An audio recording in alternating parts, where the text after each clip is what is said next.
Pilpres 2024 kali ini bukanlah pemilihan umum presiden dan wakil presiden biasa. Tetapi seperti yang banyak dikeluhkan oleh banyak orang, bahwa Pilpres 2024 dipenuhi oleh berbagai pelanggaran pemilihan umum yang seharusnya dilakukan secara langsung, umum, bebas, rahasia, jujur, dan adil, seperti yang dimaksudkan dalam pasal 22E Undang-Undang Dasar Negara Republik Indonesia tahun 1945. Pasal 22E Undang-Undang Dasar 1945 sudah dilanggar secara terang-terangan. Pelanggaran yang terjadi, yang oleh sebagian orang disebut sebagai kejahatan, akan kami buktikan kemudian pada bagian selanjutnya. Namun perlu kami tekankan bahwa pembuktian itu menurut MKRI, bahwa pembuktian itu menuntut Mahkamah Konstitusi untuk berani melakukan pembuktian yang tidak sempit, terbatas pada perbedaan perolehan suara antar pasangan calon presiden dan wakil presiden. Pembuktian harus dilakukan secara menyeluruh, mencakup pelanggaran atau kejahatan yang terjadi pada pra-pencoblosan, pencoblosan, dan pasca pencoblosan. Dalam perkara PHPU, presiden dan wakil presiden selama ini, MKRI hanya menyentuh persoalan perolehan suara dan perbedaan perolehan suara. Mahkamah Konstitusi tidak melihat keseluruhan integritas pemilihan umum, di mana proses pada tahap pra-pencoblosan, pencoblosan, dan pasca pencoblosan itu menjadi bagian yang tidak terpisahkan. Desain konstitusional kewenangan Mahkamah Konstitusi dalam menyelesaikan persoalan PHPU, termasuk pemilihan umum presiden dan wakil presiden, adalah desain yang luas dan menyeluruh, dalam artian memeriksa semua pelanggaran yang terjadi pada semua tahapan.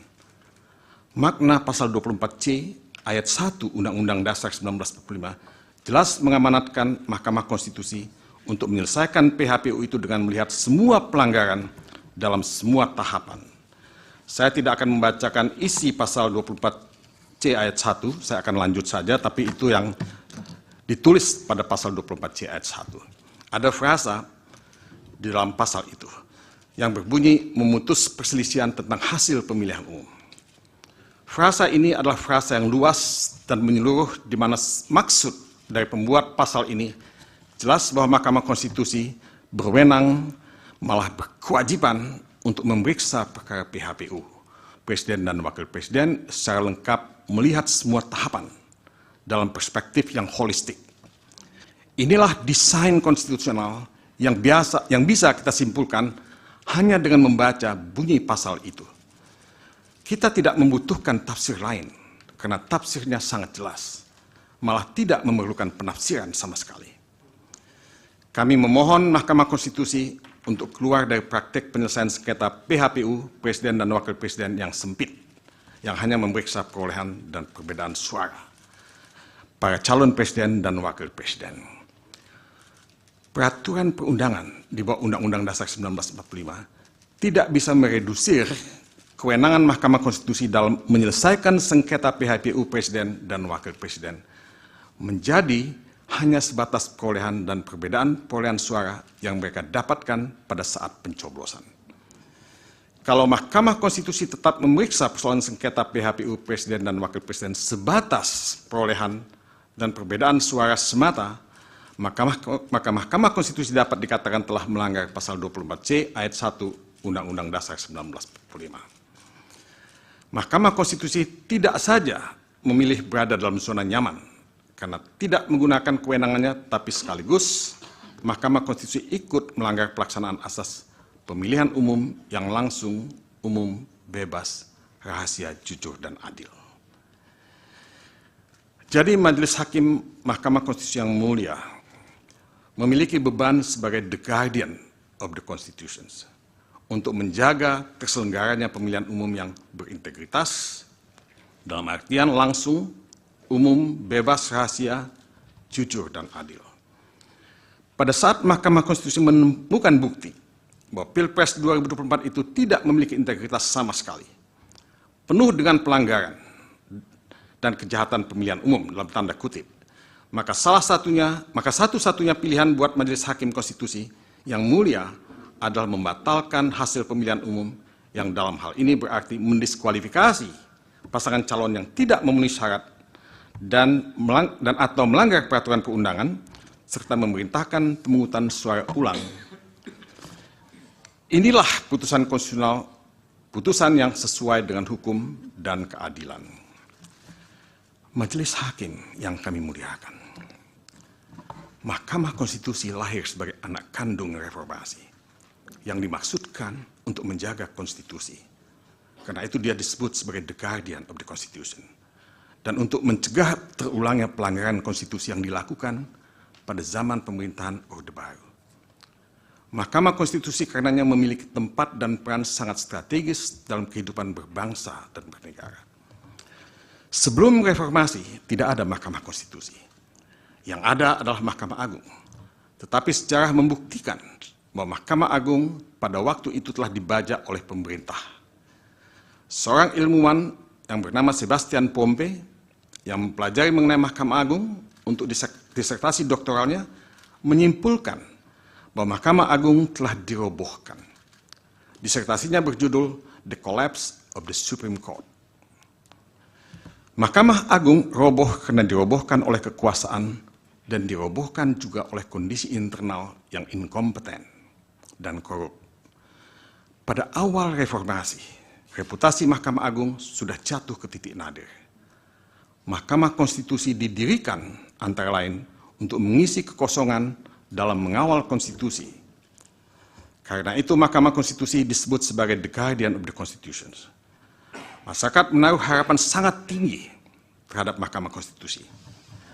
Dalam 10 tahun pertama Mahkamah Konstitusi mendapatkan trust dari masyarakat bahwa Mahkamah Konstitusi akan mampu mengawal perjalanan bangsa, menegakkan supremasi hukum dan demokrasi, hak asasi manusia, pluralisme, dan keadilan. Akan tetapi, Mahkamah Konstitusi secara bertahap mengalami kemunduran. Bukan saja karena putusan-putusan yang mencederai rasa keadilan, tetapi juga karena korupsi yang melibatkan hakim konstitusi termasuk ketuanya Akil Mukhtar. Puncak dirobohnya dan hancurnya kredibilitas dan integritas Mahkamah Konstitusi terjadi ketika putusan Mahkamah Konstitusi nomor 90 dilahirkan, di mana nepotisme dan kolusi tampil secara telanjang di depan mata kita.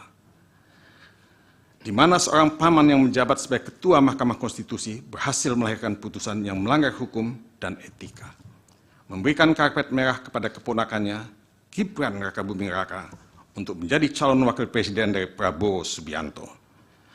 Tidak berlebihan kalau disebutkan bahwa Mahkamah Konstitusi telah berubah menjadi mahkamah yang memalukan, a same institution, seperti yang ditudingkan kepada Mahkamah Konstitusi di Belarus. Majelis Hakim yang kami muliakan, membaca putusan Majelis Kehormatan Mahkamah Konstitusi, selanjutnya disebut MKMK, nomor 02 tahun 2023, yang menyatakan bahwa semua hakim konstitusi terbukti melanggar etika, jelas sangat membuat semua kita sedih dan marah. Secara etika seharusnya mereka semua harus mengundurkan diri sebagai hakim konstitusi. Tetapi mereka tidak mundur dari posisi mereka karena pelbagai alasan. Dalam kaitan ini, patut ditambahkan pula bahwa Hakim Konstitusi Anwar Usman yang diberhentikan dari posisinya sebagai Ketua Mahkamah Konstitusi, sekarang malah mencoba merebut kembali posisinya sebagai Ketua Mahkamah Konstitusi melalui gugatan tata usaha negara ke Pengadilan Tata Usaha Negara.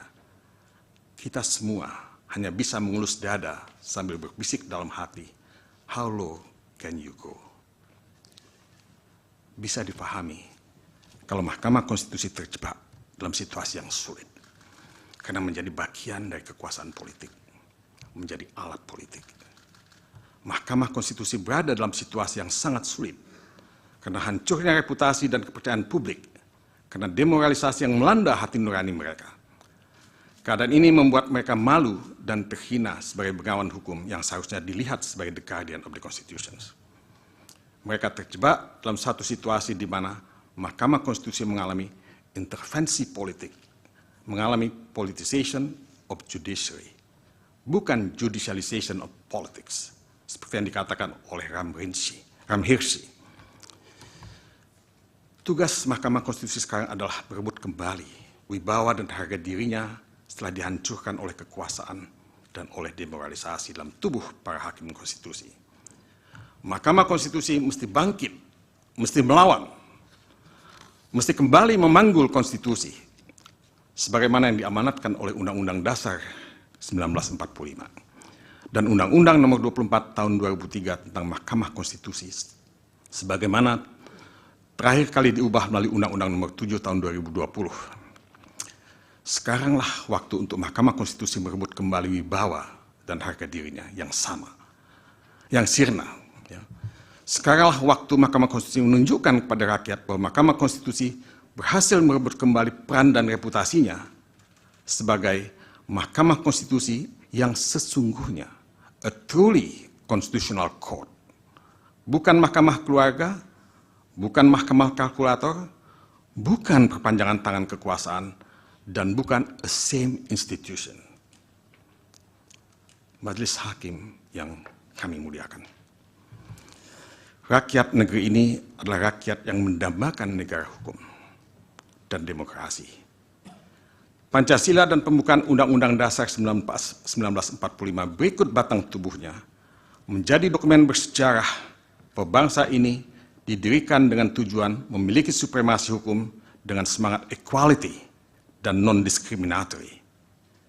Kami percaya bahwa rakyat mendambakan Mahkamah Konstitusi yang menjaga konstitusi dan berani membuat putusan yang responsif terhadap suara-suara rakyat yang digelorakan maupun yang diucapkan di dalam bisikan. Dalam kaitannya dengan petitum yang tadi kami ucapkan lebih awal, maka Mahkamah Konstitusi harus berani membuat putusan mendiskualifikasi Prabowo Subianto dan Gibran Rakabuming Raka sebagai pasangan calon presiden dan wakil presiden peserta pemilihan umum presiden dan wakil presiden tahun 2024 dengan nomor urut 2. Karena pelanggaran hukum dan etika dalam proses pendaftaran yang dilakukan melalui putusan MK nomor 90 dan penerimaan serta penetapan pasangan calon nomor urut 2 oleh termohon ketika peraturan Komisi Pemilihan Umum nomor 19 tahun 2003 tentang pencalonan peserta pemilihan umum presiden dan wakil presiden masih belum diubah sama sekali. Di sini telah terjadi manipulasi hukum yang dilakukan baik oleh Mahkamah Konstitusi maupun termohon yang tanpa memperhatikan peraturan perundangan secara serta-merta memperlakukan putusan Mahkamah Konstitusi nomor 90 secara sewenang-wenang atau arbitrary. Mari kita baca pemikiran dari advokat Yusril Issa Mahendra. Dua hakim yang setuju dengan alasan berbeda atau concurring opinion jika diteliti lagi, maka jawabannya adalah menolak atau dissenting opinion. Sehingga lanjutnya ada 6 hakim yang dissenting opinion terhadap aturan dan hanya 3 orang hakim setuju. Di sini saya bilang terjadi penyeludupan hukum. Ini diucapkan oleh advokat Yusril Issa Mahendra. Meskipun analisis dari advokat Yusril Issa Mahendra berbeda dengan analisis pemohon di dalam permohonan ini, di mana pemohon dalam pokok perkara akan menjelaskan bahwa putusan Mahkamah Konstitusi nomor 90 merupakan plurality decision.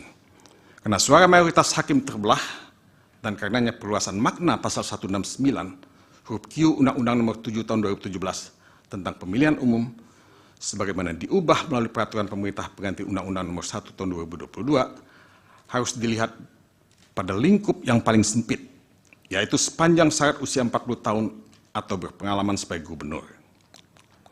Namun kami menyetujui apa yang dikatakan oleh advokat Yusril Issa Mahendra, bahwa terdapat penyeludupan hukum yang secara terang-terangan dilakukan di muka publik tanpa rasa malu. Lebih jauh, putusan Mahkamah Konstitusi nomor 90 telah secara nyata disebut sebagai putusan yang dibuat oleh Hakim MK RI yang melakukan pelanggaran berat prinsip ketidakberpihakan dan telah mencoreng reputasi Mahkamah Konstitusi. Putusan MK nomor 02 MK L/11/2023 menyatakan bahwa berkenaan dengan pelanggaran kode etik dan perilaku hakim yang telah terbukti dilakukan oleh hakim terlapor, Majelis Kehormatan menilai bahwa perbuatan yang dilakukannya adalah penyimpangan yang melenceng jauh dari koridor lurus yang ditetapkan oleh Sabta Karsa Utama, sebagai rambu-rambunya. Perbuatannya yang ikut serta mengadili dan memutus perkara dengan potensi benturan kepentingan dan kemudian putusan dimaksud memberi keuntungan kepada kerabatnya merupakan pelanggaran berat prinsip ketidakberpihakan. Perilakunya pun telah mencoreng reputasi Mahkamah Konstitusi yang digadang-gadang memiliki citra sebagai institusi. Imbasnya, pelanggaran yang dilakukan hakim terlapor pun membuat pudar kepercayaan publik kepada MK. Padahal dalam waktu dekat MK dihadapkan oleh persoalan maha dahsyat untuk menyelesaikan persoalan perselisihan hasil pemilihan umum yang syarat dengan kepentingan politik. Termohon sebagai penyelenggara pemilu memperburuk pelanggaran hukum yang terjadi ketika menerima dan menetapkan pasangan calon nomor urut 2. Padahal PKPU nomor 19 belum sama sekali diubah. Rezim PKPU nomor 19 tahun 2023 masih mensyaratkan usia 40 tahun untuk dipenuhi oleh calon presiden dan wakil presiden. Ironisnya, termohon merasa tidak perlu mengubah PKPU nomor 19 tahun 2023 terlebih dahulu untuk menerima dan menetapkan pasangan calon nomor urut 2. Termohon dengan demikian secara sengaja, by intention, melanggar ketentuan perundang-undangan dengan telanjang. Jadi pendaftaran pasangan calon nomor urut 2 harus dikatakan mengandung cacat juridis dan harus dibatalkan atau voidable. Bisa dimengerti kalau para komisioner termohon dilaporkan ke Dewan Kehormatan Penyelenggara Pemilu atau DKPP. Dan DKPP pun telah menyatakan termohon melanggar etika dan memberikan peringatan keras tertulis kepada Ketua KPU Hashim Asyari. Saya tidak membacakan apa yang ditulis oleh DKPP. Tapi itu diberikan peringatan keras terakhir. Sangat jelas bahwa pendaftaran dan penetapan pasangan calon nomor urut 2 melanggar hukum dan etika, cacat prosedural, dan harus dibatalkan. Tetapi harus ditambahkan pula bahwa keseluruhan proses pemilihan umum dalam hal ini Pilpres 2024 penuh dengan pelanggaran yang serius yang harus dikategorikan sebagai pelanggaran yang sifatnya terstruktur, sistematis, dan masif atau TSM. Badan Pengawas Pemilihan Umum atau Bawaslu pada tanggal 15 Februari 2024, sehari setelah pencoblosan, mengeluarkan siaran pers yang intinya menyatakan ada 19 masalah pada pemungutan dan penghitungan suara Pilpres 2024 yang diantaranya terdiri dari ada 37.466 tempat pemungutan suara, selanjutnya disebut TPS, yang mengalami pembukaan pemungutan suara di atas pukul 7 waktu setempat. Ada 12.284 TPS di mana alat bantu disabilitas netra tidak bersedia. Ada 10.496 TPS di mana logistik pemungutan suara tidak lengkap. Ada 8.219 TPS di mana pemilih khusus menggunakan hak pilihnya tidak sesuai dengan domisili KTP elektronik. Ada 6.084 TPS di mana terdapat surat suara tertukar. Ada 5.449 TPS di mana KPPS tidak menjelaskan tata cara pelaksanaan pemungutan dan penghitungan suara. Ada 2.271 TPS di mana didapati terjadi intimidasi kepada pemilih dan atau penyelenggara pemilu di TPS. Dan masalah-masalah lainnya yang tidak saya kutip pada kesempatan ini. Majelis Hakim yang kami muliakan, semua masalah yang dikemukakan oleh Bawaslu di atas bukanlah masalah sepele. Dan masalah itu akan lebih bertumpuk lagi kalau kita menambahkannya dengan masalah-masalah yang pada dasarnya harus ditafsirkan sebagai pelanggaran atau kejahatan pemilihan umum yang ditemukan di media maupun oleh pihak-pihak yang lain termasuk tim pemenangan pasangan calon presiden dan wakil presiden pada tahun 2024. Kami sebagai pemohon mencatat ribuan pelanggaran pemilihan umum pada tahap pra-pemilihan yang sangat serius dan pasti mempengaruhi perilaku pemilih yang mencoblos di TPS pada tanggal 14 Februari. Pelanggaran yang terjadi mencakup intervensi kekuasaan, ketidaknetralan aparat penegak hukum, aparat sipil negara atau ASN, maupun kepala desa, politisasi bantuan sosial, blackmail campaign, dan pelanggaran-pelanggaran lainnya yang seluruhnya bersumber dari satu hal, adanya nepotisme yang dilakukan oleh Presiden Joko Widodo yang kemudian melahirkan abuse of power terkoordinasi guna memenangkan pasangan calon nomor urut 2 dalam satu putaran. Nepotisme yang dilakukan oleh Presiden Joko Widodo dalam Pilpres 2024 dilakukan begitu rapi, secara terstruktur, sistematis, dan masif, yang pada akhirnya membuat Pilpres 2024 hanya menjadi aksi teatrikal belaka. Anggaran negara dihabiskan, etika diabaikan, demokrasi dirusak.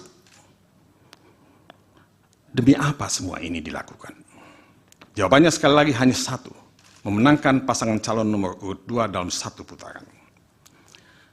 Ketika semua pelanggaran tadi ditambah dengan jumlah pelanggaran yang dicatat oleh pemantau pemilu, termasuk masyarakat sipil atau civil society, maka akan terang benderang di mata kita semua bahwa Pilpres 2024 ini adalah pemilihan umum terburuk sepanjang sejarah pemilihan umum kita.